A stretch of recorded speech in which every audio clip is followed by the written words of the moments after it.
Sveiki, čia Rimvydas Valatka, o su manimi šią valandą bus bažnyčios istorikas, bažnyčios istorijos tyrinėtojas, Vilniaus universiteto docentas, Katalikų mokslo akademijos akademikas Liudas Jovaiša. Sveiki, Liudai. Sveiki, sveiki.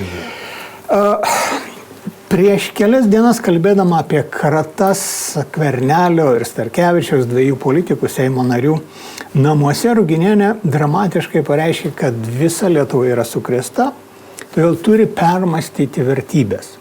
Paskui pareiškė, kad nėra ko čia laikytis tų tariamų vertybių, o reikia grįžti prie šaknų. Kadangi kalbėjo apie Kiniją, tai turbūt galim buvo suprasti, kad prie Kinijos komunizmo šaknų ar panašiai. O tos tariamos vertybės išvertus, tam man išeina laisvė, žmogaus teisės, man lyg ir netariamos vertybės, ar ne? Tai dažniausiai laidos yra daromos apie įvykius, o šiandien noriu padaryti laidą apie kategorijas, apie savokas. Ir man visą laiką ausį rėžia, kai politikai, žurnalistai, akademikai, kas antram sakiny naudoja žodį vertybė. Nežinau, kaip jums, kokie jūsų mintis būna, kai išgirstat vertybių sistema. Gal taip, nežinau, liguistai ar dirgliai nereaguoju. Gal apsipratau tiesiog prie tų savokų. Tačiau turbūt svarbu turėti perspektyvą platesnę to žodyno, ne vien vertybių savoką operuoti. Ir vertybės vis tiek daugiau tai, kas subjektyvu, kas būdinga asmeniui ar tam tikrai grupiai, bet nėra taip paprastai universalu ar visuotina. Tai tos preferencijos tada skirtingos ir kokios tada tos vertybės. Ar jų visada galime jausti vienybę, jų pagrindų, solidarumą, bendrą veikimą, bendrus tikslus. Ir kitas turbūt dalykas, vertybė gal yra toks dalykas, kurį lengviau deklaruoti, bet kuris tarsi nesuponuoja tokio asmeniško gal įsipareigojimo, asmeninės praktikos, kurios reikalauja taip tas dalykas. Kadangi pakankamai ilgai gyvenu jau šitoje žemėje, tai prisimenu, kad Sąjūdžio laikais tokio žodžio beveik nebuvo galima išgirsti, nors labai didelė Lietuvos dalis kovojo už valstybės nepriklausomybės atstatymą, už laisvę, žodžio ir spaudos laisvės, tokias pamatinės vertybės, bet žodžio nevartojo. Ir to žodžio nevartojo maždaug iki prezidento Rolando Pakso apkaltos. Apkaltos vidury vertybės pasipylė kaip iš gausybės rago. Jūs studijuojat, tyrinėjat bažnyčios istoriją, ten, kur susiduriat tokie dalykai ir vertybiniai, ir dorybės, ir visa kita. Kaip istorijai, nuo ko tai priklauso, žmonės staiga ima kalbėti, vartoti kažkokią savoką, arba eina ten šimtmetis ir visiškai pamiršę yra tą. Galima atsekti tą iš istorijos ar ne? Tokių vertybė iš tikrųjų turbūt naujadaras čia mūsų visuomenės ir kitų visuomenių, tai tokioje istorijos ilgesnėje perspektyvoje tokio žodžio kaip ir nelabai galima aptikti. Iš tikrųjų, klasikinė tokia krikščioniška kultūra, krikščioniška visuomenė, civilizacija kalba apie dorybės ir ne tik krikščioniška. Jos dorybių šaknis glūdi antikos, dar pagoniškos antikos graikų kultūroje. Tai toje kultūroje, iš kurios kartu su krikščionybė išauga ta europinė kultūra ir europinė civilizacija ir vis ta mąstymo sistema, kurioje mes esame. Tai sakyčiau, kad istoriškai senovės žmogui arba senosios Lietuvos gyventojai, tai tos vertybės būtų nelabai aiškios. Galbūt kalbėtų apie kokius nors idealus, siekius, bet apie vertybės kažin. Kodėl būtent jūs pasikviečiau į laidą? Gyvenimas yra gražus atsitiktinumais. Kaip tik perskaičiau jūsų vieną postą Facebook'e, kur jūs rašote, sendamas iš 3 teologinių dorybių sąvoką jūs jau paminėjot, imu vis daugiau vertinti viltį, nes kas belieka tada, kai kitos nusidėvi, meilė išblėsta ir nudyla, o tikėjimas išklimba ir pašlyja. Atrodo, kad viltis vis aktualesnė ne vien asmeninėje, bet ir kolektyvinėje, senstančios, pavargusios Europos biografijoje. Tai jūs jau beveik atsakėte į klausimą, kas svarbiau arba kas turėtų būti svarbiau doro žmogaus gyvenime, dorybės ar vertybės. Kodėl štai visi kalba apie vertybės, o jūs ėmėt ir parašėt apie vieną iš 3 teologinių vertybių, kuri mūsų laikmetį yra tokia svarbi. Taigi, kodėl bandydamas apibrėžti laikmečio baisybės, sudėtingumus, griebėtės dorybės sąvokos? Nežinau, man atrodė taip ir asmeniškai turbūt, iš tokios asmeninės patirties, kad tai yra toks raktinis galbūt žodis, taip kaip aš suprantu gyvenimą, kaip matau visuomenę, tai kas dabar itin aktualu. Viltis, kurios labai reikia ir žmogui, ir visuomeniai, kuri labai dažnai vargsta nuo frustracijos ar tiesiog nevilties, desperacijos. Ir tos priežastys turbūt yra kelios, aš sakyčiau, tokio nusivylimo, rezignacijos.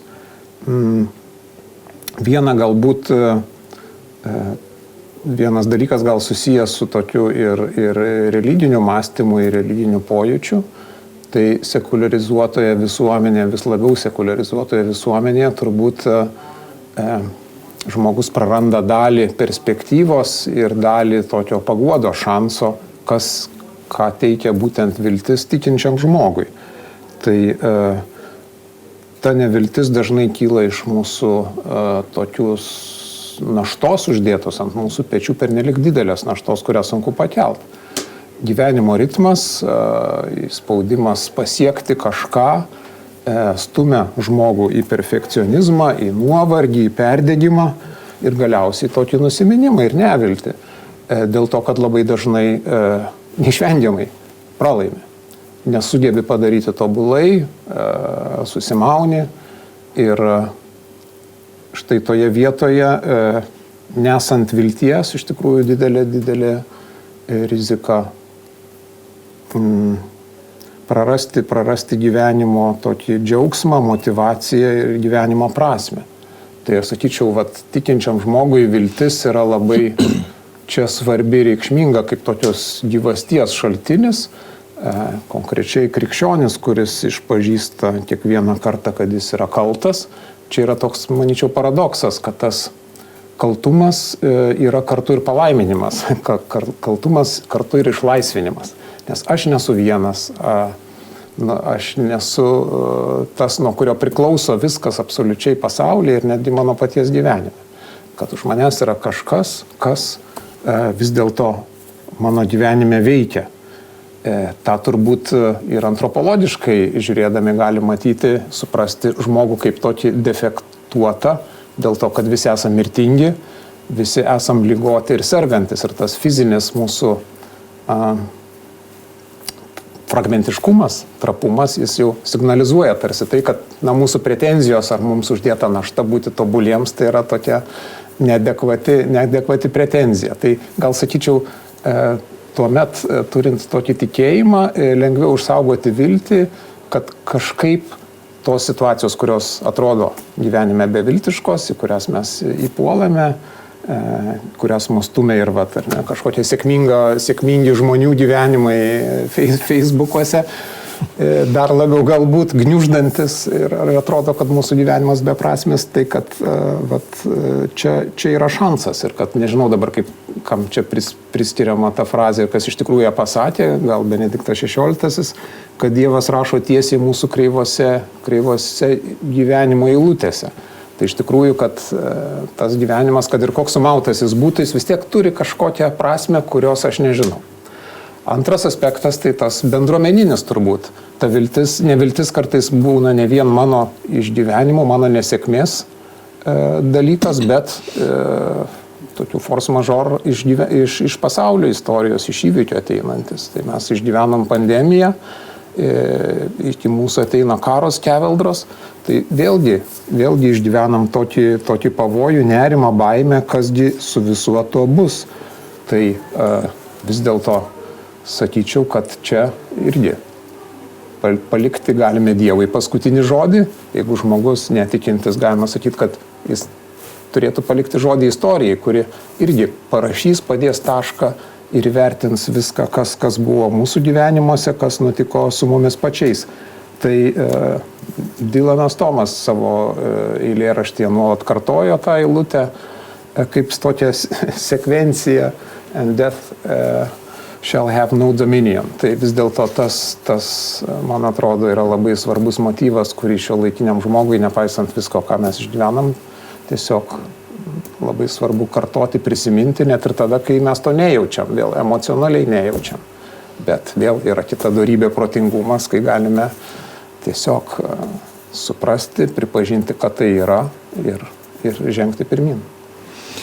Kągi, dabar padarysime trumpą pertrauką, po kurios sugrįšime į studiją ir pratęsime pokalbį apie santykį tarp vertybių ir dorybių ir kaip čia žmogui reiktų orientuotis tame kelyje.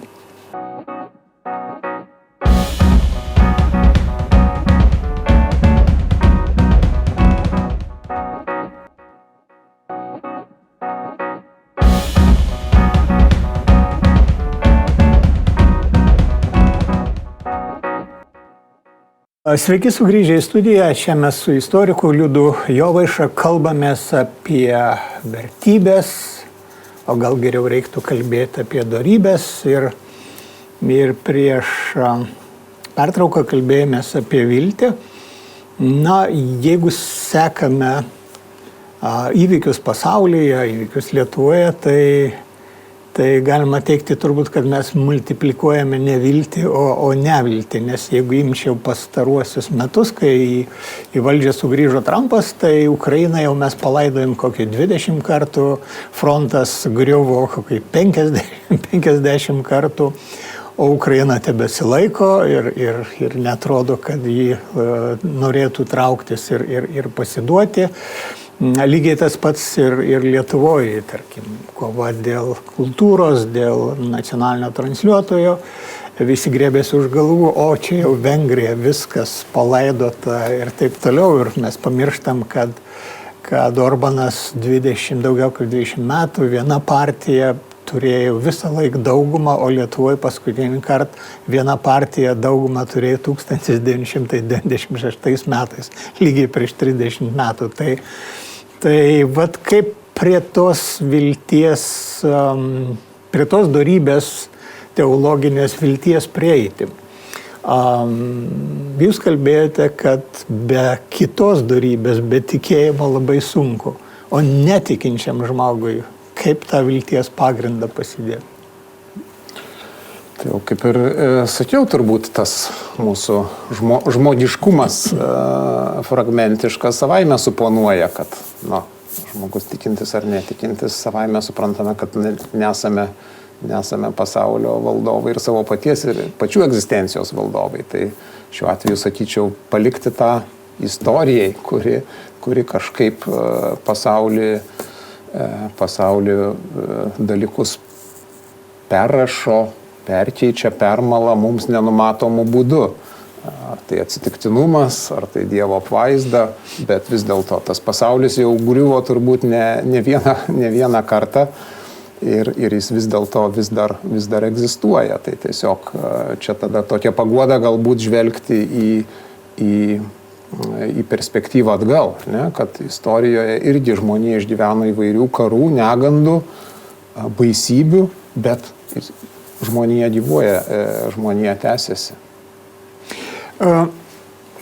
Kaip istoriko norėjau klausti, kaip būta istorijoje. Ar galima kalbėti apie kokią tai vertybių ir tų pačių dorybių raidą, tarkim, LDK laikais lietuvių apibrėžimas buvo labai gražus, paprastas. Lietuvis yra tas, kuris myli laisvę ir gerbia Lietuvos didžiosios kunigaikštijos statutą.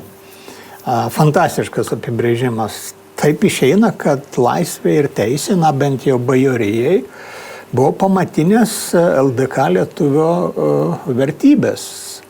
Ir kaip jos, ar mutavo, ar keitėsi toliau. Ar mes šiandien galėtume apibrėžti, vertybiškai, kas yra lietuvis? Nežinau tokio specifinio lietuvio etinio kodo, ar ne? Kažkokio prezidentas ten matė kažkokį geną, ar ne? Tai va tokio geno nežinau, ar galėčiau nustatyti. Skeptiškai kažkaip žiūriu, galbūt dėl to, kad pernelyg mikroskopiškai žiūri tą istoriją į konkrečius atvejus ir tada apibendrinti kažkaip labai sunku. Tiesiog numanai, kad ir tas senovės Lietuva, vėl mes nebuvome izoliuota kažkokia visuomenė, bet vėl bendresnės civilizacijos dalis. Laisvė LDK, žinoma, raštijoje jinai deklaruota, manifestuota kaip toks be galo svarbus dalykas ir be abejo visuomeniai buvo vienas iš tokių reikšmingiausių. Dažniausiai taip galbūt pasirodo kaip kontrastas, kalbant apie santykius su Maskva. Tarkime, vėl diplomatinės misijos ir Lietuvos pasiuntiniai grįžta iš Maskvos ir kartais palieka savo įspūdžius, nustebę, kaip ten elgiamasi su caro valdiniais, kaip caras elgėsi su bojarinais. Taip, su savo atstovais, kurie neturi jokių teisių. Štai čia aiškiai matyti tokia, žiūrėtume, politinės civilizacijos turbūt riba jau, ne, kur prasideda kitas pasaulis. Kita vertus, ta laisvė vėl, turėtume žiūrėti turbūt kontekste ne vien deklaracijų, bet paties gyvenimo. O kas bajorui reiškia tas laisvės idealas? Tiek, tai yra luominė visuomenė, tai nėra visuomenė tokia, kaip mes turime modernę visuomenę lygių piliečių. Čia pat jis turi vergų. Taip, jis turi baudžiauninkų ir štai kas yra ta laisvė. Laisvė engti baudžiauninkus.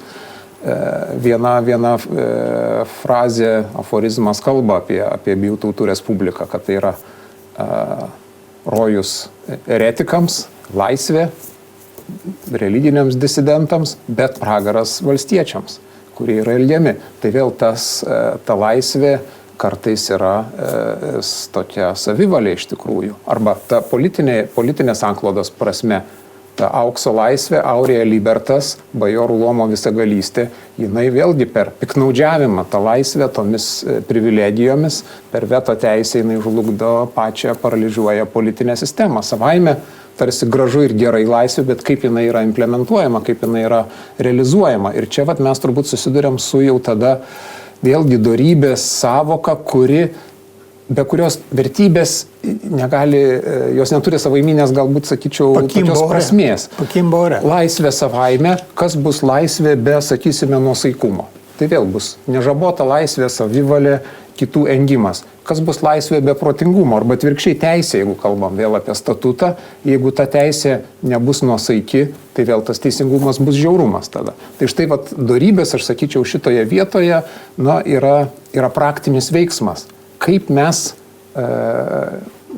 dorybės tarsi filtras, per kurias mes interpretuojame vienas ar kitas vertybės ir vienaip ar kitaip elgdamiesi mes joms suteikiam vieną ar kitą kategoriją. Vėlgi ta pati vertybė, skirtingai su ją elgiantis, skirtingai manipuliuojant ar traktuojant, gali turėti visiškai skirtingų rezultatų. Dabar prisiminiau 19 amžiaus pabaigą. Vienas iš nepriklausomybės tėvų, būsimų šaulys, atvyksta mokytis į Palangą, į progimnaziją. Galėčiau sakyti, mano gimnaziją būsimą. Ir į klausimą, kas jis yra toks, jis užrašo Rymo katalikas. Tai keičiasi. Tas, kuris laikosi, tas, kuris myli laisvę ir gerbė LDK statutą, virsta Romos katalikas. Nei Lenkas, nei lietuvis, nei dar kas nors, nei bajoras, nei valstietis Romos katalikas. Čia aukštesnis laipsnis buvo, ar ar tiesiog istorijos vingis? Tiesiog kitoks, sakyčiau, kitoks tas tapatybės apibrėžimas vis laikui bėgant keičiasi. O kaip su lietuvio dorybėmis jums, kaip bažnyčios istorijos momentus tyrinėjančiam žmogui, turėtų būti aiškiau, tarkim, juk su tokiam dorybėm lietuvis susipažįsta, geriausiu atveju 15 amžiaus pirmoje pusėje ir tai tik tai šviesuomenė turbūt didikai, nes be tikėjimo tiesų nelabai iki to prisikasi. Jeigu sakyčiau, kad viena iš didžiausių lietuvio prieštarų ir krikščionybės pradžioje, perinant iš pagonybės, ir dabar tebėra, kad yra kažkokia nedarna tarp vertybių ir dorybių pasaulių, kad dorybės nebuvo lengva suprasti nei Jogailos ir Vytauto laikų žmogui, nei dabartiniam 21 amžiaus lietuviui. Tai turbūt dorybės, kaip yra pirmiausia praktika, praktinis veiksmas ir praktinė pastanga. Tai aš manau, kad tai kaip pastanga visada reikalauja apsisprendimo, reikalauja tam tikro mūsų motyvacijos, mūsų kryptingo veiksmo. Tai jokioje turbūt istorinėje epochoje žmogui nebuvo patogu praktikuoti dorybės. Ne? Tai nėra tas, kas labai tinkama, lengva, malonu. Ne? Tai yra tokia ugdymo dalis. Pastangos. Taip, pastanga. Tai sakyčiau, kad nei 14 amžiuje, nei 17, nei 18 čia žmogaus prigimtis, kol bus žmogus, tol vis tiek mums visada tai yra iššūkis. Galbūt klausimas, kiek mes kreipiame dėmesio į tą dorybių ugdymą iš tikrųjų visuomenės diskurse, auklėjime. Kad yra toks vertingas dalykas, kurio reikėtų siekti. Ir čia dorybė gal, man atrodo, nežinau, gal subjektyviai taip, bet tarsi dabar įsivaizduoju, kad mes suprantame kažkaip trupučiuką siauriau tą savoką, tarsi tokia iš katekizmo ateinanti tokia religinė beveik pamaldumo, tokia nišinė labiau, skaistumo, tokia kažkoks labai toks siauras, toks padorumas, kuklumas kaip ir taip, bet iš tiesų tai yra tie fundamentalūs dalykai, kurie ypač aktualūs ir visuomenės gyvenime, ir politikoje.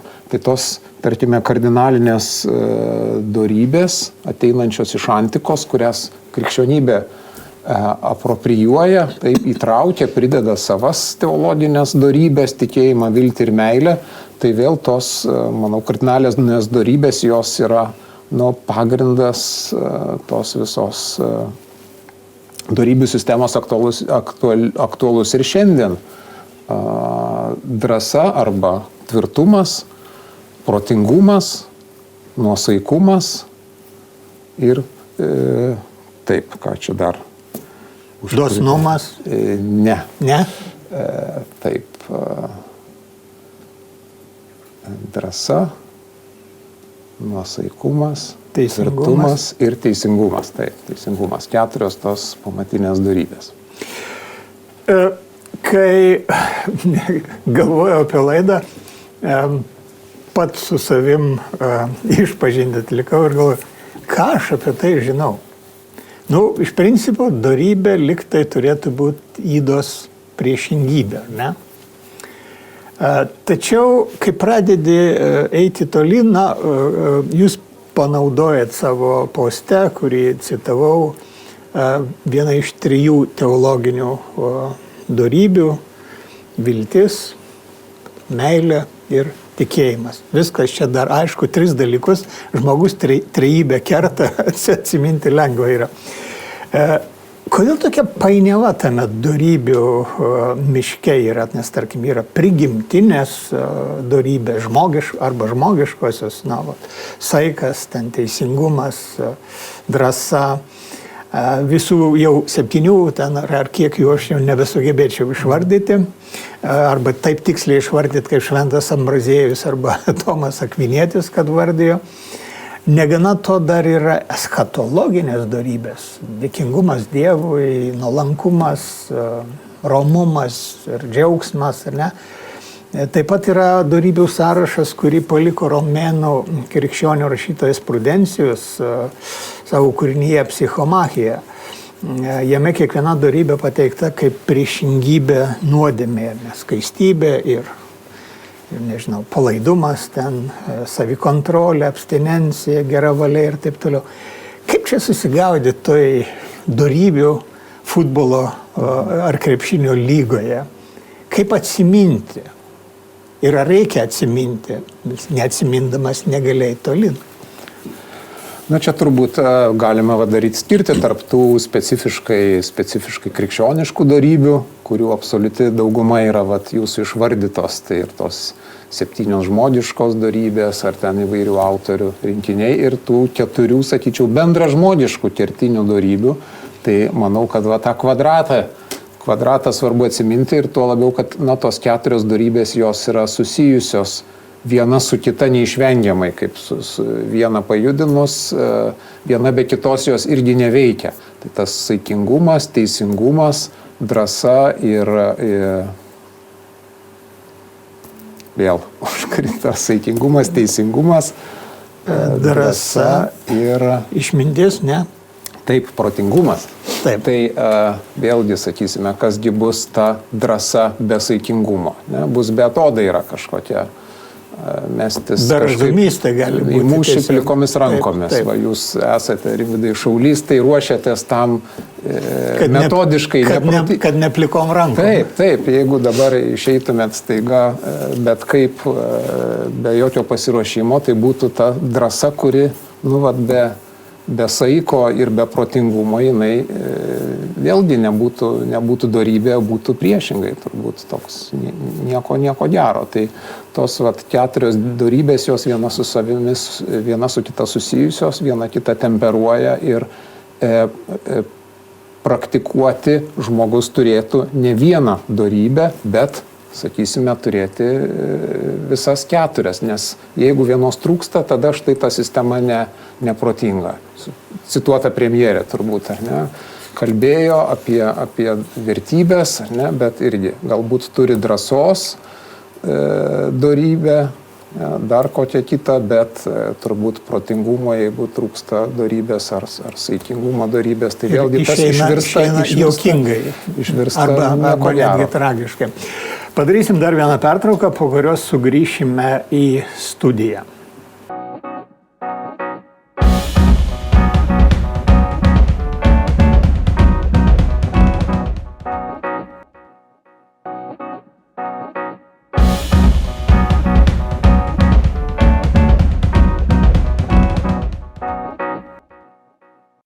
Sveiki sugrįžę į studiją, čia mes su istoriku Liudu Jovaiša kalbamės apie vertybių ir dorybių sankirtą ir kaip reaguoti, kai nuolat girdime kalbant vertybės.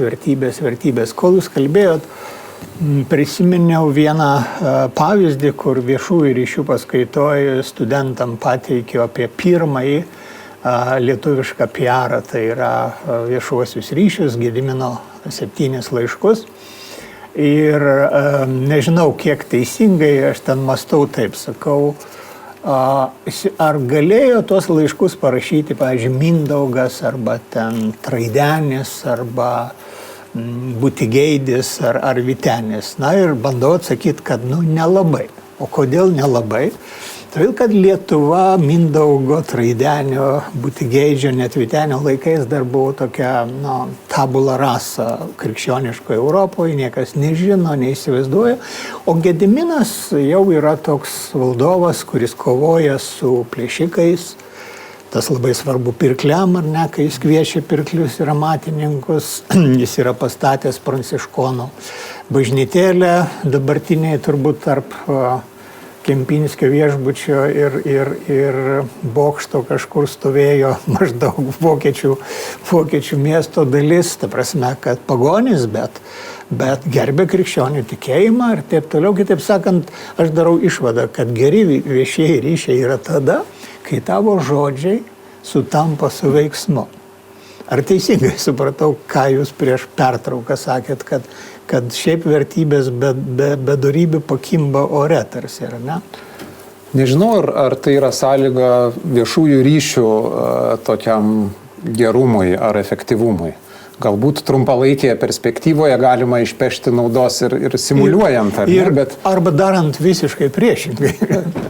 Bet aš sakyčiau, kad tai yra tokios tvarios, galbūt ne tiek viešųjų ryšių, kiek bet kokio veikimo, politinio veikimo, politikos pagrindas. Be abejo, ir dabar mes turbūt ypač su tuo susidūrėm pastaraisiais mėnesiais Lietuvoje, kai iš tikrųjų pamatėm, kad atsirado tokia skiriamoji riba nebe tarp tų vertybių, skirtingų politinių partijų, programų ir siekių, bet pamatinę grįžome, tarsi nusileidome iki tokios ribos, kur yra tam tikras taip morali ar sąžininga politika, tam tikras toks minimumas, žemiau kurio buvo nusileista. Ir tas labai aiškiai matome, kad visuomenę sujudino ir suvienijo labai skirtingų vertybių besilaikančių žmonės, nes buvo nebesilaikoma tam tikrų dorybių. Tarsi vaterlinija nusileido žemiau toks kritinio lygmens ir visas valstybės laivas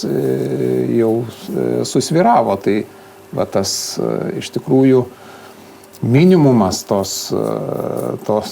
dorybių sąžiningumo buvimo politikoje jis yra privalomas, priešingai, kitaip mes nuskęsime. Tai kaip prieitų politikas, kuris nori momentinės naudos, pasiklausytų, ką mes čia kalbamės ir klaustų. Tai kaip turėtume sakyti, vertybinė užsienio politika ar dorybinė užsienio politika? Koks teisingesnis būtų įvardymas? Nei tas neskamba. Sąžininga, galbūt principinga, galbūt tam tikrų principų besilaikanti užsienio politika. Tai vėl tokia teisingumas turbūt, vėl teisingumas, kurios dorybė, kurios vienas iš simbolių yra veidrodis, vėlgi žiūrėti, teisingumas yra žiūrėti taip pat ir matyti savo atvaizdą, kaip aš noriu, kad su manimi elgtųsi, taip aš turiu elgtis su kitu. Čia beje labai gera iliustracija galėtų būti ypač Vilniečiams, bet ir kitiems, kurie galbūt atvažiuos į Kaziuko mugę, nueiti į Vilniaus katedrą, Švento Kazimiero koplyčią ir pakelti akis į jos kupolą, kurio nišose yra 4 kardinalinės dorybės, tos bendražmogiškos dorybės su savo personifikacijomis. Su liūtu, su elniu, su stručiu ir su drambliu. Tai tas dorybės pavaizdavo 17 amžiaus skulptorius, įamžino ir būtent išreikšdamas tokius pamatinius jų dalykus. Labai geras pasiūlymas, dabar pats pradėjau galvoti, ar esu kada pakėlęs galvą taip aukštai, kažkaip žiūri į karstą, žiūri į šonus, į paveikslų, reikia pastangų pakelti, panašiai yra net ir Vilniui pažinti tinka, turiu 2 pavyzdžius, pavyzdžiui, ar žmogus sako Vilnietis ar ne, tai klausi, kokia skulptūra, miniatūrinė skulptūra yra jau netoli Gedimino prospekte, netoli katedros priėjus. Ten tokie miškiukai yra rankos lygyje. O kai eini Vilniaus gatve arba Jogailos gatve, yra skulptūrų, ten tokių didelių virš namų. Ką tu ten matei, ar ne? Ir paaiškėja, kad žmogus eina gatve ten 10 metų ir jis nepakėlė aukštyn galvos. Dabar grįžkim prie istorijos. 16 amžius antroji pusė Vilniuje yra gyva galybė disputų, kur reformatai veža geriausius paskaitininkus, jeigu taip, arba influencerius, kaip dabar sakytume, iš Europos. Andrius Volanas reiškiasi, katalikai vežasi irgi savo geriausius kalbėtojus ir jie ten po dieną ar pusę dienos ginčijasi, paskui išleidžia knygas, paskui kas tai buvo? Ar tai buvo ginčai kieno vertybių sistema, krikščioniui labiau tinka Kalvino ar popiežiaus, kuri pritinka labiau krikščioniai, ar dorybiniai, kaip iš mūsų pokalbio varpinės vertinti tuos disputus? Čia sakyčiau, gal ne visai relevantiškas toks būtų apibūdinimas, veikiau tai tiesiog intelektualiniai disputai, kadangi ir vieni, ir kiti priklausydami, kad ir skirtingoms krikščioniškoms konfesijoms, bet vis tiek turėjo tą bendrą dorybių pamatą. Tai vėlgi ir tie disputai irgi iliustruoja įvairovę tos diskusijų, polemikos kultūros Lietuvos didžiojoje kunigaikštystėje ir jos kitimą. Žinome, kad pradžioje vyko taip gana korektiškai ir dalykiškai, tiek gyvų būdų, vėliau nustojo vieni su kitais polemizuoti, nes per žemą. Nebuvo labai objektyvūs ten sprendimai ir vertinimai ir taip toliau. Susirašinėjo, tada ta polemika vyko rašytinė, bet irgi pradžioje jinai buvo dalykiška apie teiginius, apie jų įrodymus. Vėliau jinai peraugo į asmenišką užgauliojimą vienų kitų ir netgi irgi tokių satyrinių, pašiepiančių eilių, poemų spausdinimą, tokius pamfletus, asmeniškumus. Tai vėl labai, labai skirtingai ir labai įvairiai. Kalbant apie politinę kultūrą 18 amžiuje, tai irgi matom, kad turbūt čia mes nesame ko nors ypatingi iš principo, nes ta politinė kalba, kai deklaruojama viena, o gyvenama kita, irgi buvo būdingai ir anai epochai. Radau Silva Rerum rankraštyje Livonijos didiko Jono Liudviko Pleterio 18 amžiuje užrašytą tokį dvaro žodyną, lenkiškai leksikon dvorski. Tai reiškia, kas yra ir kaip dvare tai įvardyjama. Tai pavyzdžiui, toks elgesys kaip svetimoteriavimas yra tiesiog elgesys dvaro žodyne. Piktžodžiautojas yra dvariškis. Lošėjas bus tiesiog linksmuolis. Palaidumas bus vadinamas laisvė. Palaidas žmogus bus tiesiog bajoriška dvasia. Goduolis tai geras kompanionas, žmogžudys vadinsis neleis iš savęs tyčiotis. Nebaudžiamumas tai tiesiog yra paprotys. Žmogus, kuris neklauso Dievo įstatymo ir karaliaus, tai bus laisvas bajoras. Klastingas tai bus tiesiog besirūpinantis savimi, dovanas priimantis. Tai pareigūnas, būtinas blogis bus graži ponia, maištas tai tiesiog laisvės gynimas, išdidus žmogus bus bajoriškos kilmės, o štai dorybių puoselėtojas tiesiog praščiokas. Tai štai va tas atsakymas. Kažką primena man iš šių laikų. Tai va, iš tikrųjų nieko iš principo naujo pasaulio, šiek tiek tos proporcijos turbūt ir aplinkybės keičiasi, bet kol egzistuoja žmogaus prigimtis, tas dorybių klausimas yra amžinas ir kiekvieną kartą mes jį negalime išmokti ir perimti iš praėjusios kartos, turime kiekvieną kartą mokytis iš naujo ir iš naujo. Taip, žmogus yra silpnas. Dar vieną tokį istorinį pavyzdį prisimenu, naujasis židinys Aidai gal prieš 5 ar truputį daugiau metų skelbė tokius dokumentus apie visokius krikšto ir kitokius aktus Vilniaus senamiestis, ar ne? Ir ten buvo aprašytas atvejis, kaip katalikas kviečia krikštyti savo vaiką, krikšto tėvų, greta gyvenusi judėją, žydą. Ateina kunigas ir sako, palauk, bet jis yra judėjas, netinka būti tavo vaikui krikšto tėvų. Į ką katalikas atšauna, bet jis yra geras žmogus, geras kaimynas, mes čia sutarėm, kunigas numoja ranką ir pakrikštija vaiką. Tai aš įsivaizduoju Ispanijoje, ten Italijoje, 17 amžiaus vidurys, tai būtų blogai, visiems baigėsi. Lietuvoje baigėsi tiesiog taip, kaip sugalvojo tam tikros vertybių sistemos besilaikęs Vilnietis, miestietis, ar ne? Čia galim kalbėti apie vertybių ir dorybių sankirtą kažkokią, ar ne, iš tokių pavyzdžių? Turbūt čia pavyzdys, kai tas, asmeniškumas ar požiūris į konkretų žmogų, konkrečią situaciją, jis ne visada atitinka taisyklės ir labai natūralu yra toks, empatiškas kažkoks santykis, kuris gimdo išimtis. Ir nemanau, kad Lietuvos visuomenė tai buvo vienintelė. Dar vieną tokį atvejį iš 18 amžiaus, kaip tik prisiminiau, apie 1720 metus pasikarė Vilniaus miestietis, įtakingas miestietis, magistrato arba savivaldybės tarybos narys, neatsimenu, burmistras ar tarėjas. Ir klebonas Švento Jono bažnyčios, jo parapijos klebonas yra iškviečiamas į įvykio vietą kartu su kitais teologais nustatyti, kaip viskas įvyko.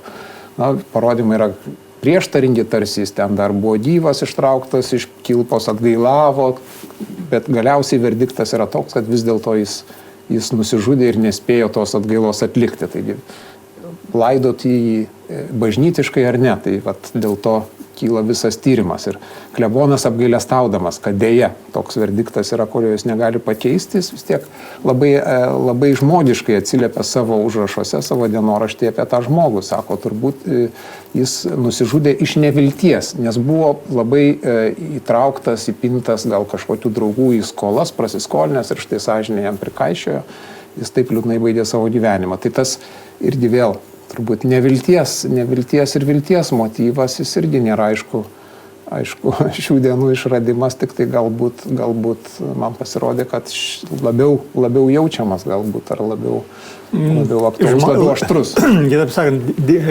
gilesnis išgyvenimas artina prie dorybės, galima ir taip turbūt pasakyti, ar ne? Tai pradėjom nuo tokios dorybės kaip viltis, ties viltim ir baigėme. Dėkui Liudui Jovaišai, kad buvo su manimi šitą valandą ir su jumis. Dėkuoju visiems žiūrėjusiems ir laidą noriu baigti Timothy Snyderio citata iš knygos apie laisvę. Tai jis rašo taip, remdamas ukrainiečių mąstymu per karą. Jei norime būti laisvi, mums reikės ne vien neigti, bet ir teikti. Mums reikia tinkamų struktūrų ir moralinių, ir politinių. Dorybė yra neatsiejama laisvės dalis.